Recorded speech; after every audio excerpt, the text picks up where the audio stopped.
तो अच्छा, आपसे खुद कितना रिलेटेबल है ये कह रहे बिल्कुल भी नहीं है, मैं बिल्कुल भी ऐसा नहीं हूँ सुल्तान जैसा। मेरी पर्सनालिटी बहुत ज़्यादा डिफरेंट है। सुल्तान को कोई हरा दे ऐसा कोई दिन नहीं हो सकता। पिंसा की जो एंट्री थी वो भी बड़ी पिंसा सरप्राइजिंग की थी। एक्टिंग बड़ी कमाल, मैं उसको बार बार अप्रिशिएट कर रहा था सेट पे भी, और मैं अपनी तरफ से भी पूरी सपोर्ट उसको देने की कोशिश करता था। लाहौर एयरपोर्ट पर जब मैं लैंड करता था तो एयरपोर्ट से लेके होटल तक हर बंदा कलंदर की बात कर रहा होता था। मुझे याद है आखिरी साल जब मैं करने के लिए गया था। कोमल बड़ी फ्रेंडली है और बहुत अच्छी अदाकारा है। अभी भी अक्सर मेरी मैसेजेस पे बात होती रहती है, मैं अपने ड्रामे के पोस्टर्स को भेजता हूँ, वो अपनी चीज़ें मुझे भेजती है, तो अच्छी दोस्त है मेरी।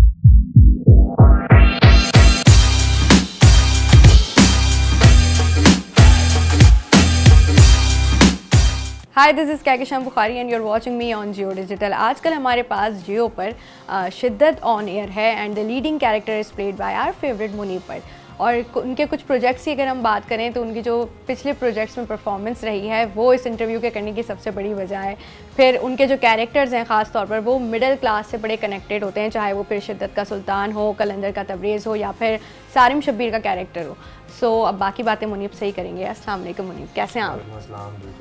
सबसे पहले तो thank you so much for giving us time. Ramzan में आपने वक्त निकाला, इफ्तार के इतने मुश्किल स्केजुअल से यहाँ तक आना बड़ी मुश्किल थी, पर हम आ गए। यहाँ तक आना, मैं कौन सा हाईवे पे रहता हूँ इतना ट्रैफिक, कराची का ट्रैफिक तो वो मैंने तो नहीं किया ट्रैफिक। नहीं, thank you so much, thank you, आप लोग आए, ऑल माइन। और लकीली 2-3 दिन पहले ही हमारी जो है वो शिद्दत की शूट ख़त्म हुई है। सो ये जो इस दफ़ा का जो रमज़ान है वो पिछली दफ़ा के रमज़ान के मुकाबले में ज़्यादा इजी होगा मेरे लिए, क्योंकि घर पे ज़्यादा टाइम मिलेगा स्पेंड करने का बच्चों के साथ, जो कि आम तौर पे मिलता नहीं है। जी बिल्कुल। लास्ट ईयर रमज़ान सीरियल चल रहा था तेरे आने से जियो का, तो वो 24 रोज़े तक तो हमारी शूट थी, तो हम डेली शूट पे होते थे। इस दफ़ा अल्हम्दुलिल्लाह थोड़ा सा सुकून है। अभी ड्रामा ख़त्म हुआ है तो बस अब टेलीफिल्म्स वगैरह और ईद के शोज़ लाइन है, लेकिन कंपैरेटिवली थोड़ा आसान है। चलिए, अपना ड्रामा देखने का वक्त मिल रहा है मतलब आपको। हाँ, मैं अपना ड्रामा लास्ट में देखता हूँ और 2-3 दफ़ा देखता हूँ। लास्ट मुझे याद है जब अब बीच में कहीं कहीं आपको अमल की शरारतें आ जाए, नजर आ जाए, तो कोई आप प्लीज उसको लाइटली लीजिएगा। लास्ट मुझे याद है तेरे आने से के वक्त में कोमल तो ख़ास तौर पे मुझे बोल रही होती थी कि कितनी दफ़ा देखोगे अपने आप को। तो मैं देखता हूँ बार बार, क्योंकि जब भी आप देखते हैं ना तो आप अपनी कोई ना कोई जो आपने गलती की होती है वो आपको नज़र आ जाती है, तो फिर आप वो केयरफुल हो जाते हैं नेक्स्ट टाइम के लिए। अच्छा, बड़ी अच्छी बात मुझे लगी आपके, हमने कुछ ब्लॉग्स भी देखे थे, तो आप बड़ा अच्छा डाइट प्लान अपना फॉलो कर रहे हैं रमज़ान में, जो कि बहुत मुश्किल हो जाता है मैनेज करना। सो टिप भी दे दें कुछ ऑडियंस को हमारी, क्योंकि फिर स्टार्ट में हम लोग इतना कुछ खा लेते हैं, पकौड़े समोसे, आखिर में सब रो रहे होते हैं। असल में रमज़ानों में जो है ना वो शुरू से ही मैंने डाइट अच्छी रखी हुई है, क्योंकि हर चीज़ तो जो है वो फैटनिंग होती है, शरबत से लेके पकौड़े, समोसे, दही बड़े, हर चीज़।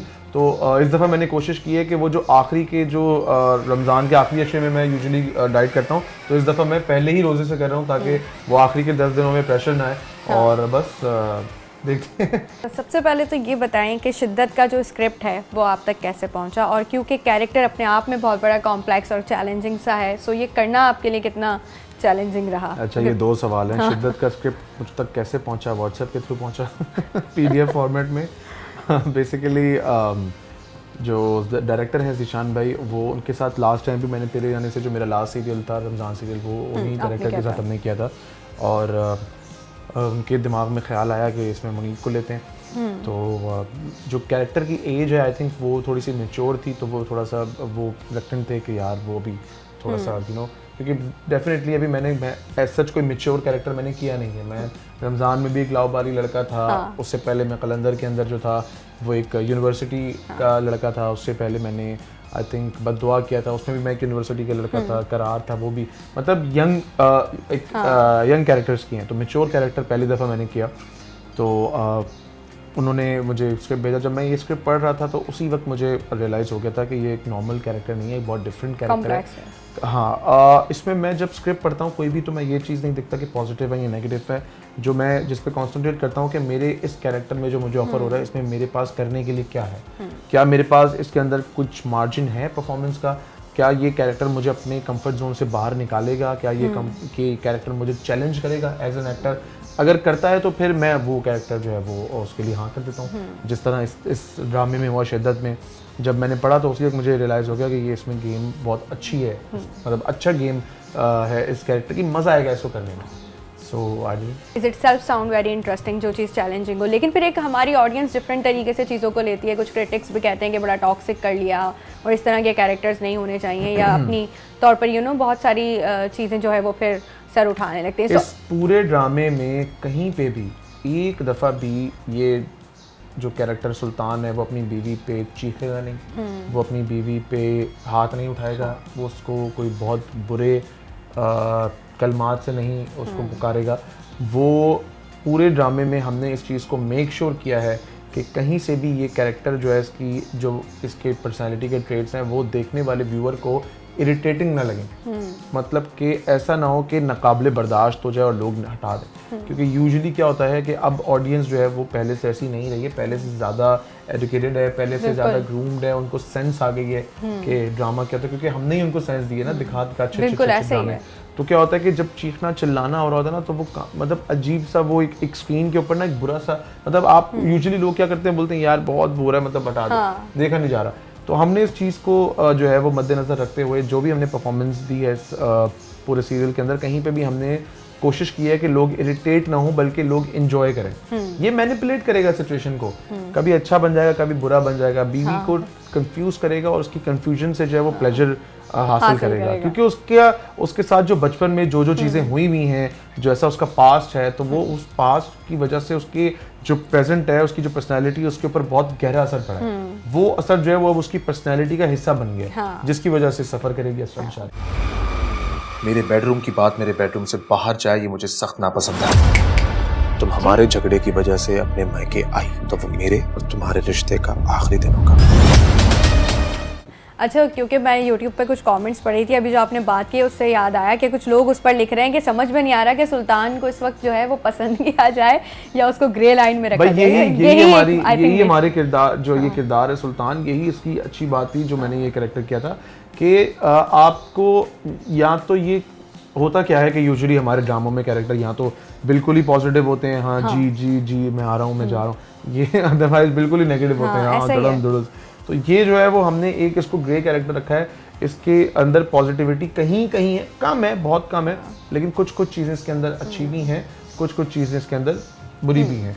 ये ऐसा नहीं है कि अपनी बीवी से प्यार नहीं करता, ये अपनी बीवी से प्यार करता है, और ये आगे आके आपको पता चलेगा कि क्योंकि जिस तरह वो उसको अपनी अच्छाइयाँ दिखाता है। आपने देखा होगा पहला जो सीन है जिसमें वो उसको देखते रह जाता है जब वो उसे कमरे में आती है, फिर जब वो साड़ी में तैयार होकर आती है तब भी वो उसको देखता है ऐसे कि यार उसको मोहब्बत हो जाती है, मोहब्बत उसको है, लेकिन उसको एक उसके अंदर एक ईगो बहुत ज्यादा ईगो है, और उसके अंदर एक बात है कि यार मैं क्यों, मतलब वो अपनी सो फुल ऑफ हिमसेल्फ कि वो कहता है कि यार ये जो मेरी बीवी है ये हमेशा मेरी तारीफ करे और उसे मजा आता है, हमेशा मुझे प्रेज करे, वाह वाह क्या सुल्तान वाह, बस ये करे।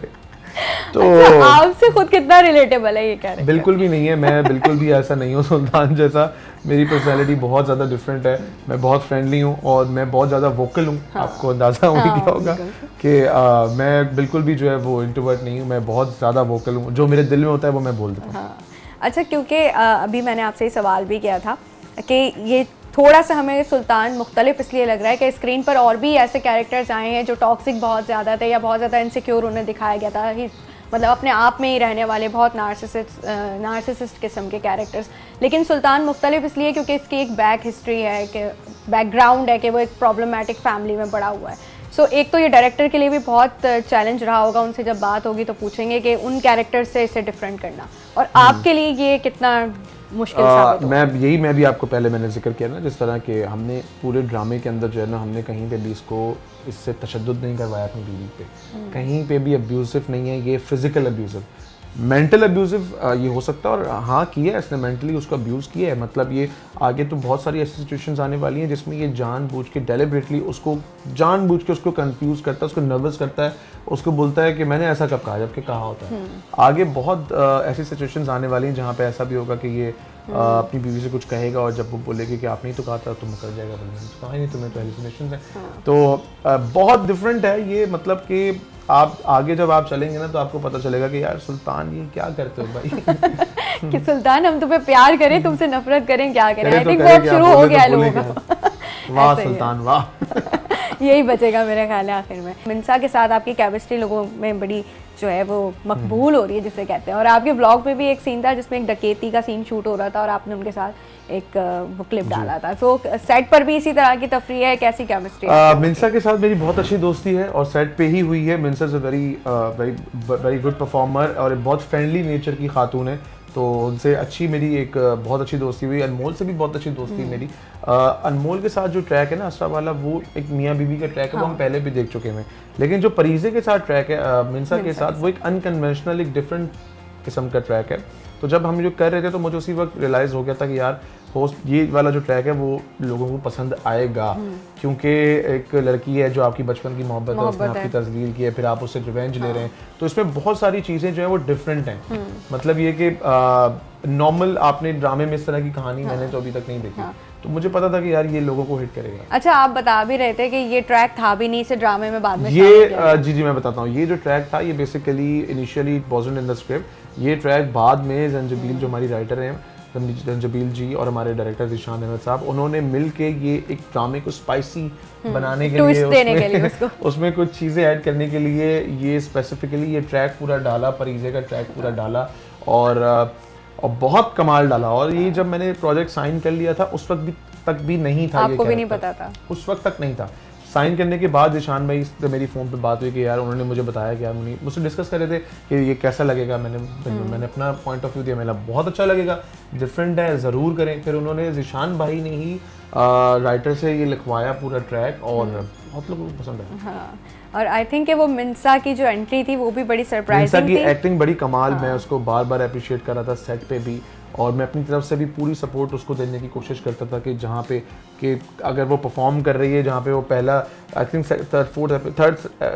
थर्ड एपिसोड का सीन है जिसमें वो मिलने के लिए जाता है पागल खाने में, एंड वो बिल्कुल कम्प्लीटली लॉस्ट हो जाती है। तो मैंने बोला नहीं उसके सीन के बीच में, जब बिल्कुल वो भी बेचारी पूरा करके अपना परफॉर्मेंस दे के थक गई, फिर मैंने बोला कि बिठाएं इसे, ताकि उसकी परफॉर्मेंस जो है वो पूरी तरह रजिस्टर हो सके, स्टैब्लिश हो सके उसका कैरेक्टर।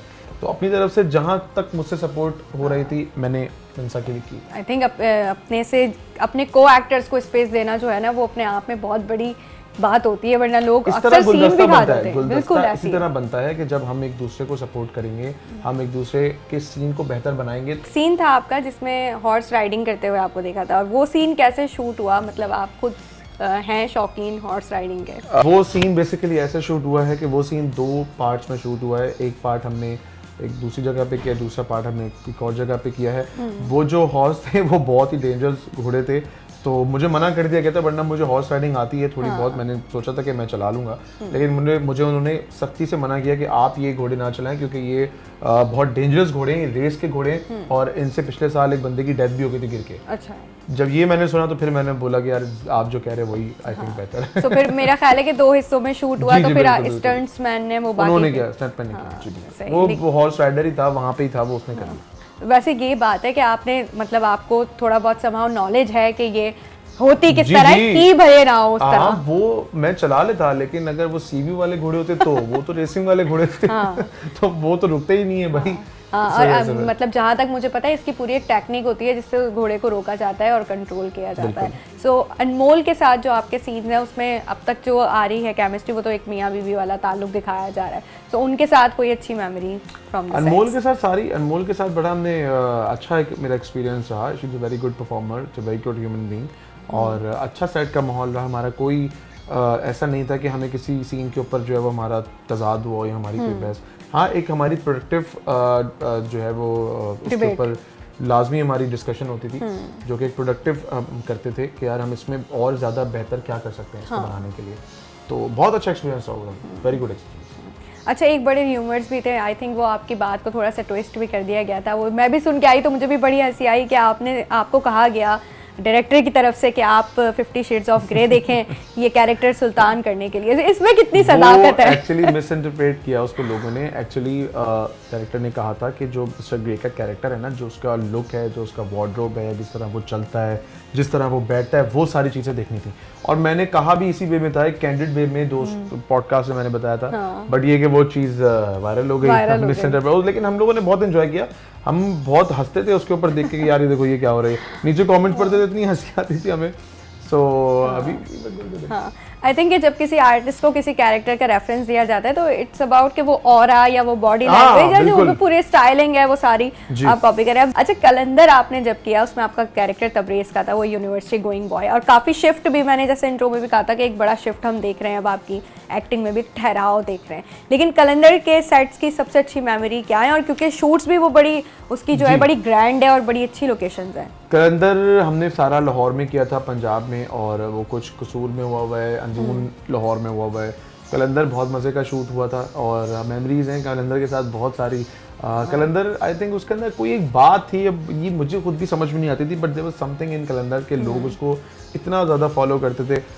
हर जगह जब मैं पंजाब में, जब मैं वो लाहौर एयरपोर्ट पे जब मैं लैंड करता था तो एयरपोर्ट से लेके होटल तक हर बंदा कलंदर की बात कर रहा होता था। मुझे याद है आखिरी स्पेल जब मैं करने के लिए गया था तो कलंदर से बड़ी अच्छी मेमोरी। कलंदर के साथ खाने की मेमोरीज बहुत अच्छी हैं। अच्छा। हम अंदरून शहर में शूट कर रहे होते थे तो मैं तो पहली दफ़ा वहाँ पे गया था, तो काशिफ भाई, काशिफ महमूद जो मेरे फादर के कैरेक्टर प्ले कर रहे थे, अस्मा आपा, इनफैक्ट अली अब्बास, सारे ही हम लोग एक साथ बैठ के और मज़े की चीज़ें, कभी तवा चिकन मंगा रहे हैं, कभी भज्जे के पाए मंगा रहे हैं, कभी वो अपना नान है जिसके अंदर कीमे वाला नान जो होता है वो मंगा लिया, कभी शीफे से कीमा मंगा लिया, पता नहीं क्या, इतनी हरीसा मंगा लिया, इतना मजे का। अच्छा। तो वो हमारी बड़ी मेमोरीज हैं, हम खाने बड़े मजे के खाते थे। तो ये दिन मतलब ये आपके गर्मियों के दौरान शूट हुआ था? गर्मियों में थोड़ी सी गर्मियाँ थी, फिर एंड में सर्दी हो गई थी। हाँ, सही। अच्छा, कलंदर में आपके साथ कोमल मीर थी और पहली दफ़ा आपने उनके साथ स्क्रीन एक्सपीरियंस किया, सो उनके साथ काम करना कैसा रहा? It was an overwhelming experience working with Komal. Komal is an amazing performer, wonderful artist, wonderful human being as well, and she's a very good friend of mine.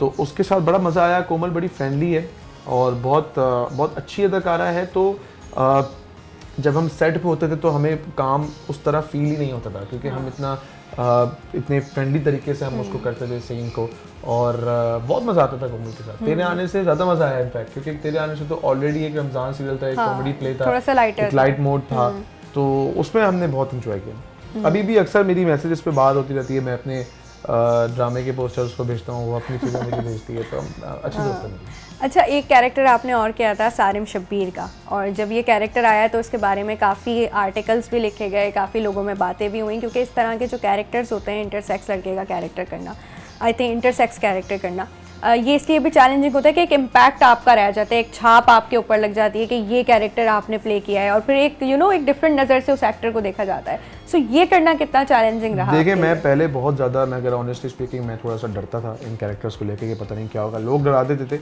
लेकिन अब मुझे लगता है कि एज एन एक्टर जो चीज़ मुझे satisfy करती है मैं वो कैरेक्टर करता हूँ। जहाँ पे मुझे लगता है कि मेरे अंदर जो वो एक एक्टर जो है वो उससे मुतमईन है कि हाँ मुझे मज़ा आएगा ये करके, मैं फिर परवाह नहीं करता लोगों की कि लोग क्या कहेंगे, मैं अपना 100% देता हूँ उसके अंदर। और सारे राह में भी ऐसा ही हुआ।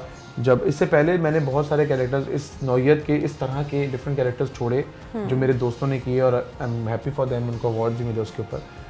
लेकिन अब मेरी ये एक सोच है कि यार जो मुझे करना है वो मुझे करना है, और मुझे अपना 100% देना है। अच्छा, स्क्रीन डायनामिक्स भी चेंज हो रहे हैं और फिर कैरेक्टर्स भी चेंज हो रहे हैं, कहानियाँ भी हमें बदलती हुई नज़र आ रही हैं। So what do you think, अब आप अपने लिए किस किस्म के स्टोरीज और कैरेक्टर्स को देखते हैं जहन में? क्योंकि मैंने कहा ना कि वो ठहराव आपकी एक्टिंग में अब हम देख रहे हैं। मुझे लगता है मैच्योरिटी जो है वो एज के साथ साथ आती है, जैसे जैसे आपके तजर्बे बढ़ते जाते हैं, क्योंकि एक एक्टर जो होता है वो एक बेस्ट ऑब्जर्वर होता है, जितनी ज़्यादा ऑब्जर्वेशन होगी उतनी अच्छी आपकी अदाकारी होगी। अब मेरी कोशिश यही है कि मैं कुछ ऐसे कैरेक्टर्स करूं जो कैरेक्टर्स मुझे अपने कंफर्ट जोन से निकालें, जो करने में मुझे आसानी ना हो, मुझे थोड़ी सी मुश्किल पेश आए। तो जिस तरह ये शिद्दत है, इसमें हमने बहुत सारी चीज़ों के अंदर हमने ऐसी जगह पे बारीकी से काम किया हुआ है जहाँ शायद लोगों को वो पता भी नहीं है कि हमने क्यों किया है, लेकिन ये कि वो हमने किया है, और उससे मुझे किसी और को नहीं, मुझे सिर्फ अपने आप को सेटिस्फाई करना है। मैं सेटिस्फाइड हूँ, मेरा डायरेक्टर, मेरे प्रोडक्शन हाउस वाले सेटिस्फाइड है, तो आई एम गुड। अच्छा, ये बताएं, आप ड्रामास पे तो इतनी बात हो गई, लेकिन फिल्म्स के बारे में क्या ख्याल है आपका? फिल्म करेंगे, अच्छी मूवी हो तो डेफिनेटली, व्हाई नॉट। हाँ, कुछ स्क्रिप्ट्स वगैरह कंसीडर करें? अभी आज ही मुझे एक मूवी ऑफ, अब जब होगा तब बताऊंगा।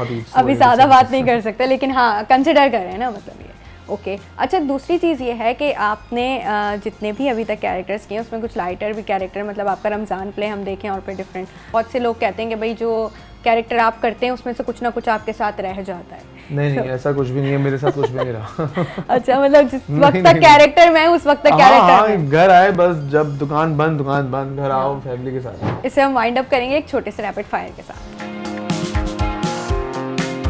चलें भाई, तैयार हैं आप रैपिड फायर के लिए? जी बिल्कुल। Okay, So your one song from Desi Wedding playlist.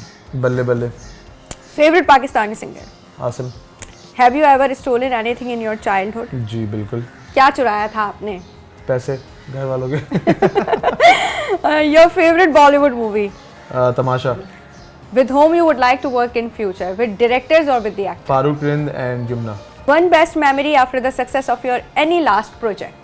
Best memory ये है कि शिद्दत ऑनर होने के बाद जो है वो जिस तरह लोगों ने रिस्पॉन्ड किया, जिस तरह लोगों का रिस्पॉन्स आया, और अब घर पे बहुत सारे जो है वो लोग आए, सुल्तान से मिलना है, तो वो बेस्ट फ्रेंड.